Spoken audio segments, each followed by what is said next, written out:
Yaffee program on WVNN.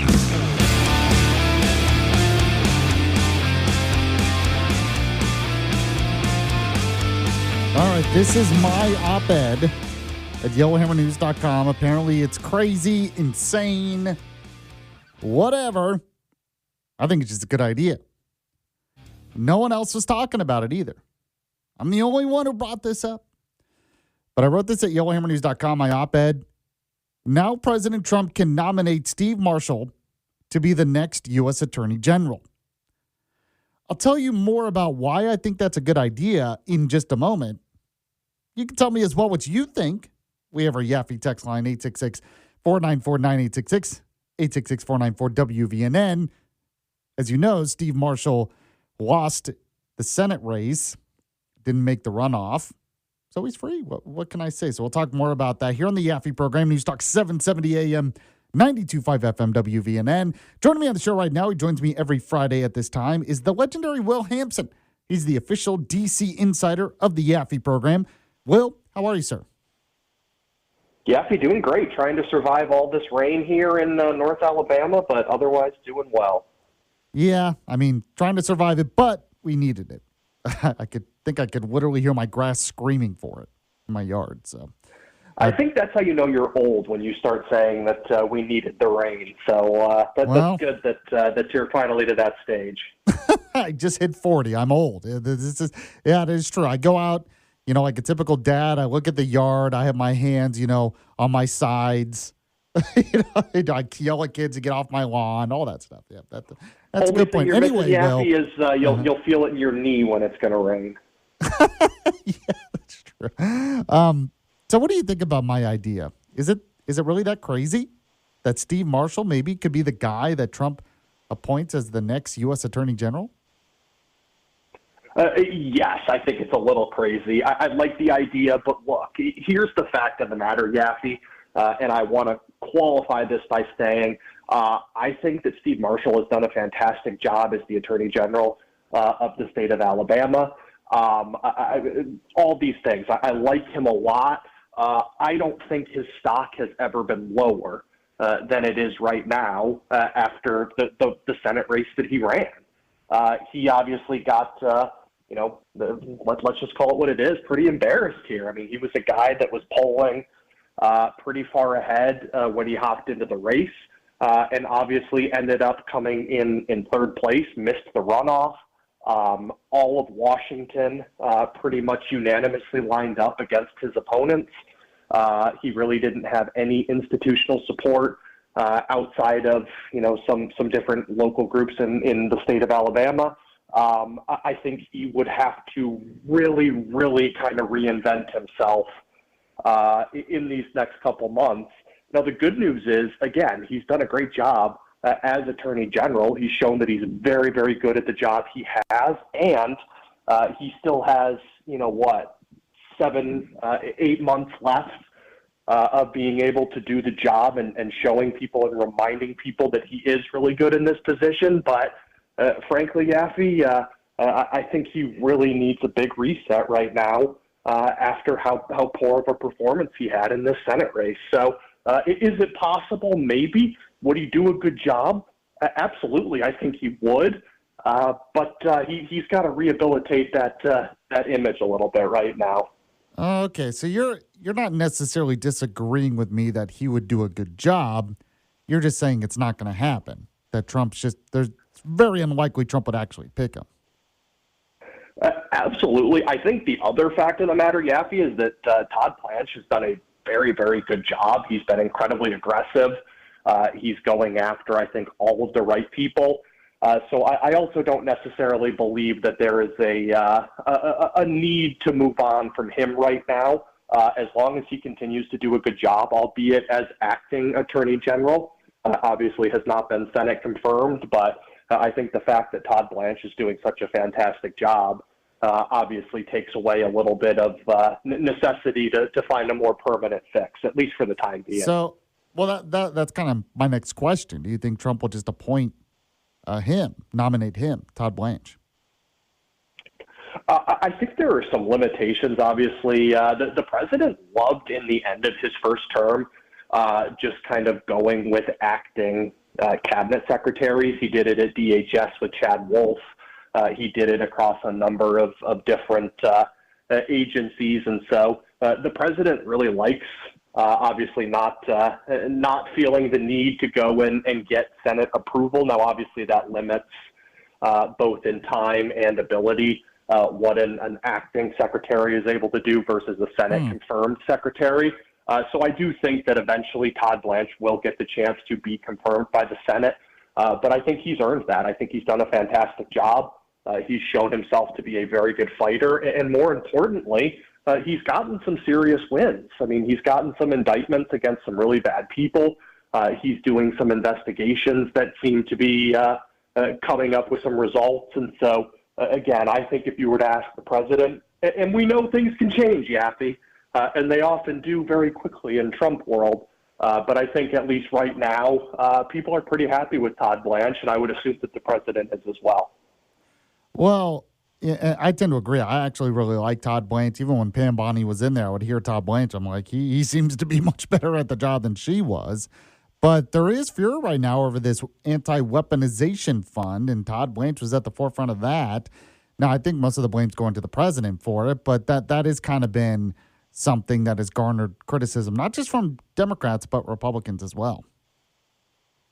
And how absurd, right, Yaffee? I mean, these same senators who were very okay paying themselves millions in taxpayer funds because they were spied on, now vehemently against the average rank-and-file American receiving any compensation if they were targeted by their federal government. I think the Senate has made it very clear their only concern is making sure that they are compensated, not the average American. But look, this is what you've gotten with the United States Senate. And my frustration, Yaffee, is that you see this narrative coming out of Washington that Trump is, angered the Senate with his actions, and so now they're out for revenge. He obviously endorsed against John Cornyn. He endorsed against Bill Cassidy. He's come after some of these lame senators and done it very successfully. It's really upset a lot of these guys in the Senate. And look, the fact of the matter, Yaffee, is that they weren't doing anything on behalf of the president anyway. And I find it really laughable that, the president came to John Thune, to Cornyn, to all these guys and said, I'm going to give you months to get some of this stuff done, to nuke the filibuster, to fire the Senate parliamentarian who lets us do nothing, to get the Save America Act passed, and they did nothing. They balked. They had all this time. They've shown no progress. They've shown no willingness to support the president and his agenda. So I just find it laughable that now the narrative is that the Senate's going to start fighting the president. The Senate always fights the president. And so good on him for holding some of these guys accountable. But I think this weaponization fund is just the latest lame example of the hypocrisy of so many of these United States senators. They're completely okay with taxpayer funding their wrongdoings, but not you as an American citizen if the government has come after you. I think it's really disgusting. Okay, I mean, it is kind of gimmicky, though, right? $1.776 billion. I mean, talking about the fund as a whole, it is kind of like an opportunity, not just for Republican senators, but, I mean, the media to hammer them on this. It just doesn't look, I don't know if it looks great, but maybe I'm wrong on that. Maybe, Yaffee, but we obviously know that the president loves stuff like that. He loves, 1776 numbers. But here's what it comes down to. Again, the United States Senate felt like they deserved your taxpayer dollars as compensation for being attacked by the government.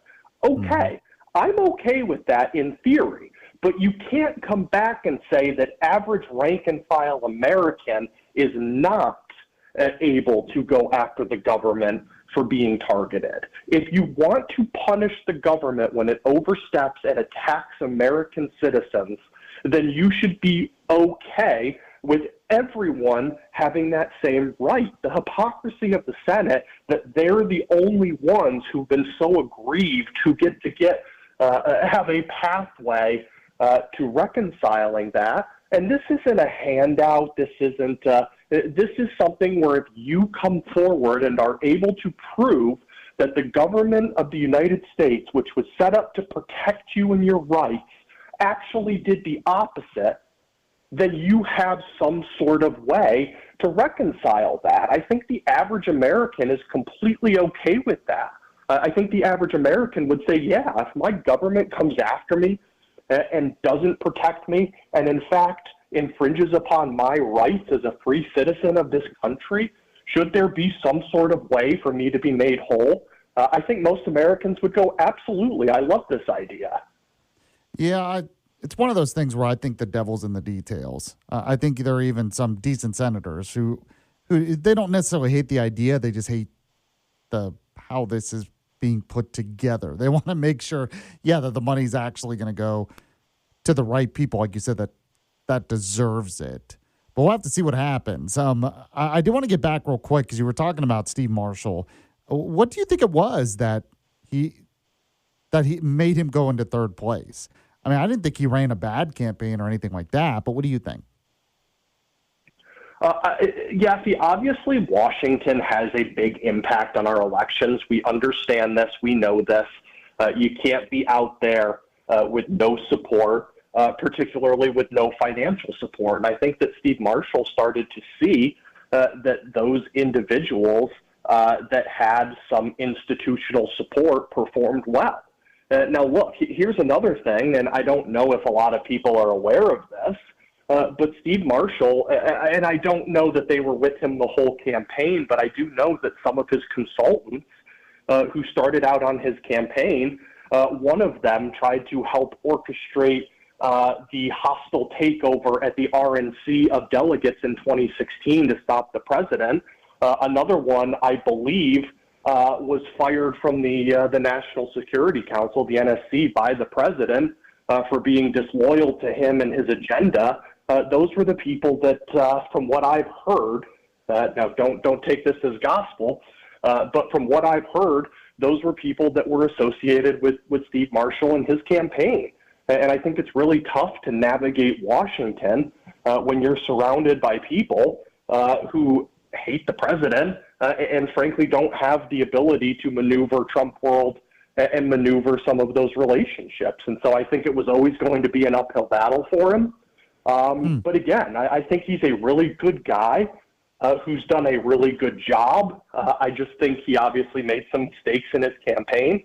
And obviously he paid for them as evidenced by his third place finish. But again, my hope for Steve Marshall, because I do think he's a really good man, and I think he's done a really good job. I hope he has the ability to go and find a little bit of a better team and try and rehabilitate his image over the next couple months.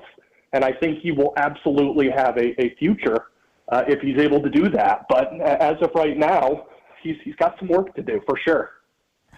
Do you have the ability to stay with me for a few more minutes? Because we got to take a break, but I did want to ask you about some of the other races as well. Yeah, absolutely. Awesome.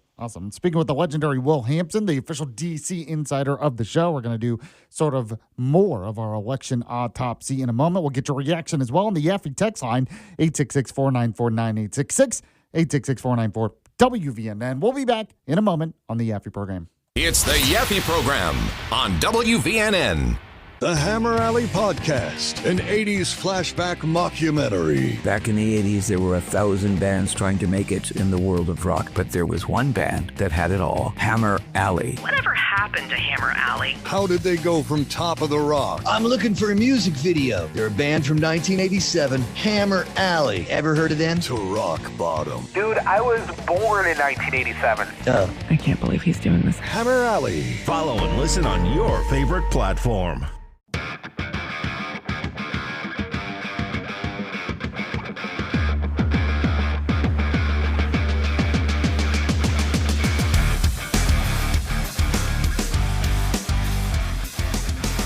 Welcome back to the Yaffee program right here on News Talk 770 AM, 92.5 FM, WVNN. Glad you have joined the show today.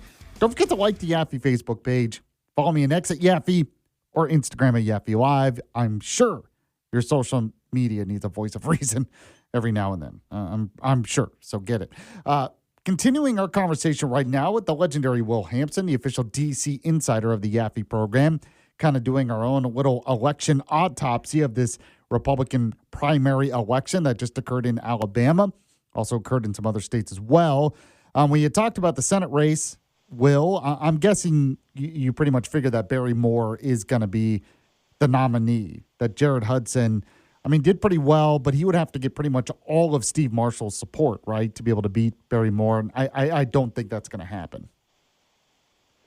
Completely agree, Yaffee. I think that Barry Moore ran a really, really good race, obviously finished well ahead of everyone else.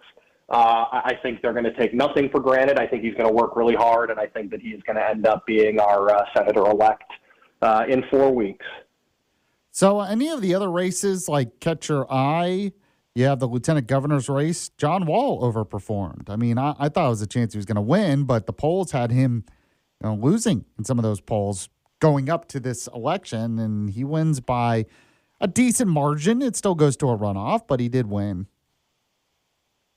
Yeah, I think this race is super interesting in that the perception in Alabama is a little bit different from what I'm hearing from some Washington, D.C. folks. Obviously, in the state of Alabama, people think that John Wall outperformed a little bit. Obviously, we had seen some polling that had the Secretary of State finishing ahead of him. That obviously didn't happen. The flip side I'm hearing from a lot of people in Washington is that you had a Donald Trump endorsement in Alabama and were only able to win by 2 points on primary day. So interesting kind of some different perceptions there. But I think obviously you'd rather be John Wall than not. But he's obviously going to have to, I think, pick it up a little bit and run a pretty hard race here over the next 4 weeks. It's anybody's ball game in that lieutenant governor's race. And obviously the national media would love nothing more than to claim that the Trump endorsement was not able to get the job done in the state of Alabama. So he obviously outperformed, I think, what a lot of people in the state were expecting, but he's definitely got to get that job done, I think.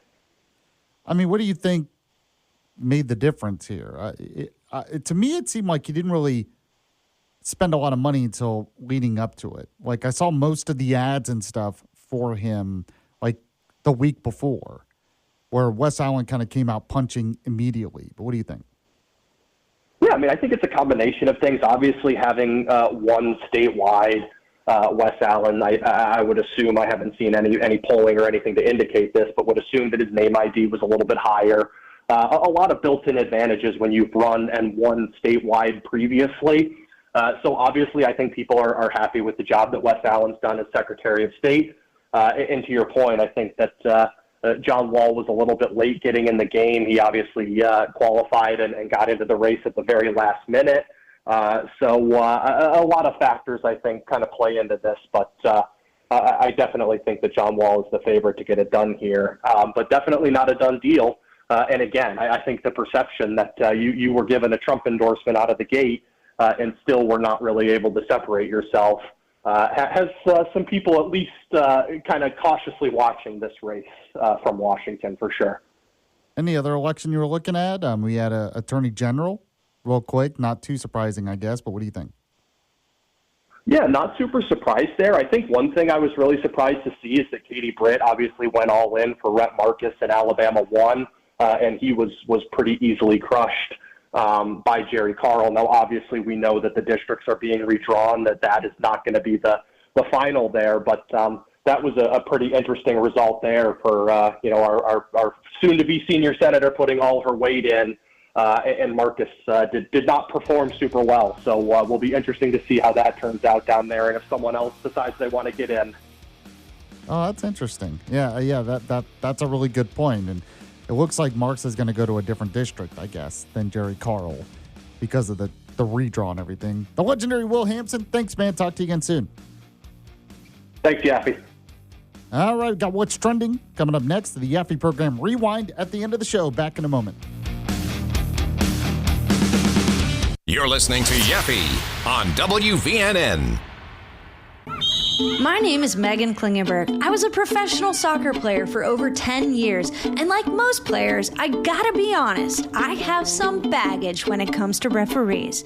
I wanted to know, who are these refs? What kind of person gives up their weekend to call fouls and hand out cards? Why do they do it? So this time on the U.S. Soccer Podcast, I'm going to referee camp. The U.S. Soccer Podcast presented by Henkel. Follow and listen on your favorite platform. Jim Rome takes on sports. Listen, it is not too late to stop this. Do not do this. Leave it alone. Don't touch it. It's damn near perfect. It's beautiful as it is. Stop trying to fix what ain't broke. And stop telling me that the tournament isn't the tournament unless the 15th place team in the SEC gets in. Stop jerking with the best event in all of sports, you pigs. The Jim Rome Show podcast. What's your beef? Follow and listen on your favorite platform.